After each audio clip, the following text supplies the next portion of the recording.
delighted to welcome to the show now Baroness Kate Hoey, independent peer and former Labour MP. A very good morning to you. Good morning, Julia. I mean, I don't know where to start, Kate. There's so much to talk about.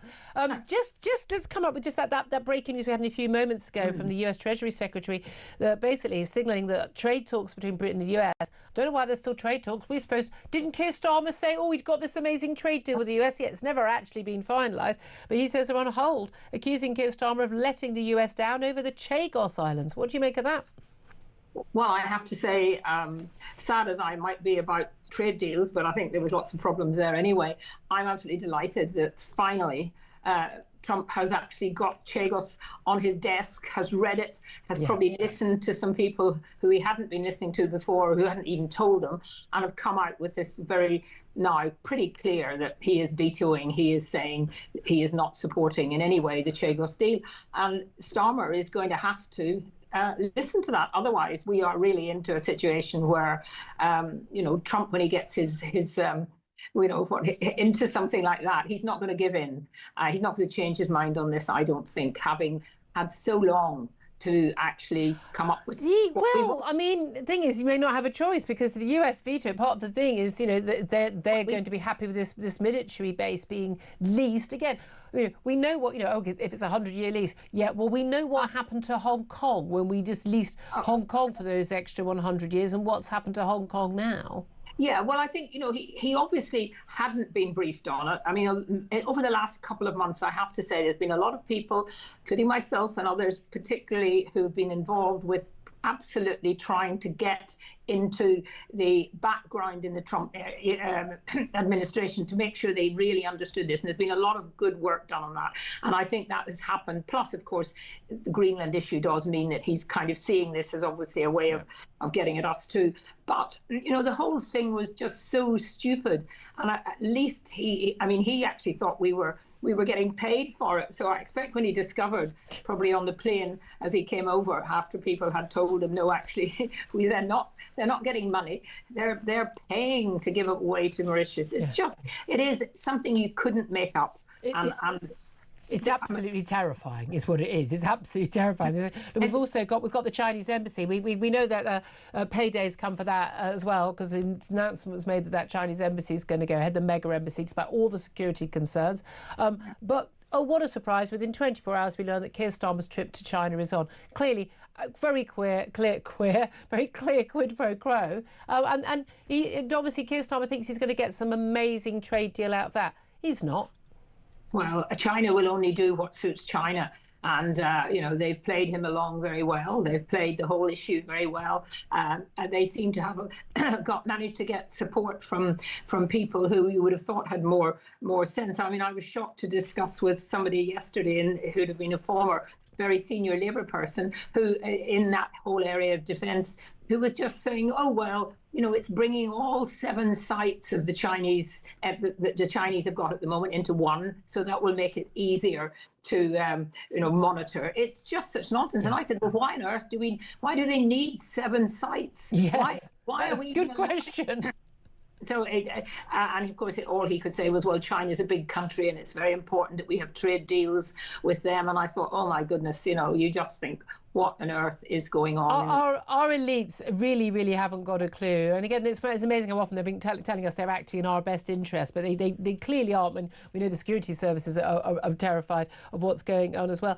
What do you make of Donald Trump's criticism? We've already played the audio and the video in this house. I won't bore people with it again. But Donald Trump was asked yesterday about his relationship with Keir Starmer and Emmanuel Macron, and he said they get a little bit rough when they're when I'm not around. He says, but when I'm around, they treat me very nicely. And he says they're both liberal. He considers that an insult. And he says they've got to straighten out their countries. And he says London is having a lot of problems. He says Paris is having a lot of problems. I mean, he's not wrong, though, is he? No, the only thing he didn't say, which probably we would have liked him to say, when he said about Macron not having long in office, he didn't say that about Starmer, because of course we don't have a general election for a few years. But it is an amazing situation. Of course, Trump is outspoken and he says what he thinks immediately, and he doesn't. I mean, it's quite nice actually to have a leader sometimes, even if you don't agree with them, who actually comes out with what he's thinking rather than But I remember you and I were on the same side of the debate in the Brexit debate, and President Obama stood there next to a beaming David Cameron, saying we would be at the back of the queue for a trade deal with the US if we left the EU. And I think everyone, you could see the Remain campaigners thinking, oh, well, we're going to go up in the polls. I think Brexit went up in the polls by 3 or 4 percentage points the next day because people were saying, outraged. How dare a foreign leader interfere with our decision about whether or not we wanted our own national sovereignty or not? I think a lot of people will just say, who the hell do you think you are, Donald Trump, giving your opinion on our country and our capital city? Well, those very same people who'd said that about how wonderful it was that we were going to be in the back of the queue if we left the EU are exactly the people now who are really having a go at Trump.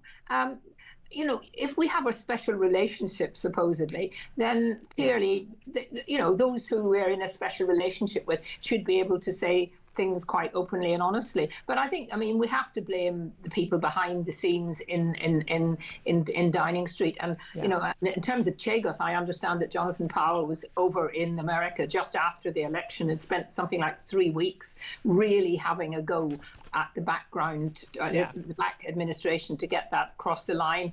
And it's all about lawyers and money. It's not, it's not, you know, if it was really about the security, then I think people might start to actually talk about it. And I watched the House of Commons debate last night from the gallery, which is very interesting, along with, you know, a whole dozens of Chagosians who just sat there so silent, so disciplined, a couple of little children, really well behaved.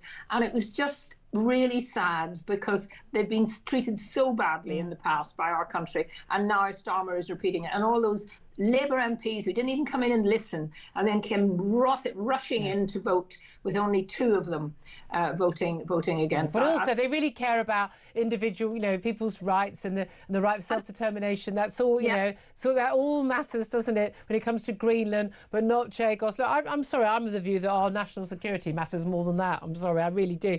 But also, you know, past wrongs and the like. But it is just the hypocrisy. It just blows my mind. Let me also talk to you about the hypocrisy of it. I mean, you're an ex-Labour MP of a Labour Party that doesn't think it represents Labour anymore, the actual workers. The number of people who are claiming Britain's main benefit without having to work has risen by 1.5 million since Labour came to power. We've got, you know, the inflation figures that aren't looking so good.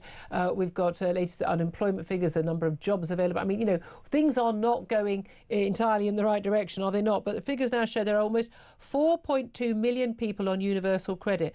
But the crucial thing about this is these are the people with no work requirement because of a surge of largely mental rather than physical health claims. We suddenly have an extra 1.5 million people in the last 18 months who apparently just you know, are so crippled by anxiety, ADHD, depression, whatever it is, they are unable not just to work now, but to look for work at any point in the future. We've written those people off. And we're going to be paying for them, and they're not going to contribute a single penny themselves. This is a disaster. Well, the people who are working so hard, getting up early in the morning, going off to jobs, you know, that many of us wouldn't want to do, they are seeing their taxes now going to so many people who have got a supposed problem. Now, there's no doubt about it. There are people with really serious mental health issues, and of course, they couldn't work it and might not even be safe for them to work or safe for the people who are working around it. But an awful lot of this now is this kind of new sort of ideology about stress and people being affected by being upset by something, being, you know, disturbed, being, you know, someone says something to them and they have to go off and take 24 hours off to get over what, you know, and we're bringing up a lot of young people now who are going to be, you know, being taught almost from in school to, you know, to be afraid of things, not to, you know, we want to stop them doing things. Well, a lot of parents are doing that to their kids, though. Or if my kid, honestly, the polling now, the stats and kids going to school, the parents, you say, my kid didn't feel like school or just felt a bit anxious, so I let them stay home from school. Literally the worst thing you can do. Absolutely. I mean, children need the discipline of knowing that sometimes you have to do things when you don't actually feel like it. You don't feel like getting up, but you have to, and you have to And so, I mean, I'm afraid a lot of this is down to parents, but then that's the new generation who are going to be similar, if not worse, than the current generation of how they're treating it. It's a massive worry, it really is. Let's talk about, just finally, about Reform getting to challenge the Labour government over the cancellation of elections for some almost 4 million people across the country. Mostly it's Labour councils who've taken up. Basically, the government said, oh, it's your choice. If you don't think you can organise those elections, what with all this reorganisation of district councils, county councils alike, then you can choose not to hold those elections. The vast majority of those are Labour councils. Some haven't committed either way yet, but are likely to go ahead. One Lib Dem, a Tory council, I think, as well. But basically it's councillors who are going, I don't think we're going to keep our seats, so I think we won't have the election, we'll delay it by a year. Some are seeing elections being delayed by 2 or 3 years in their area. Reform have won this right to challenge it. Interestingly, Speaker of the House of Commons, Sir Lindsay Hoyle, formerly a Labour MP before he sat as an independent Speaker, he thinks this is wrong as well. This is an incredible attack on democracy, isn't it?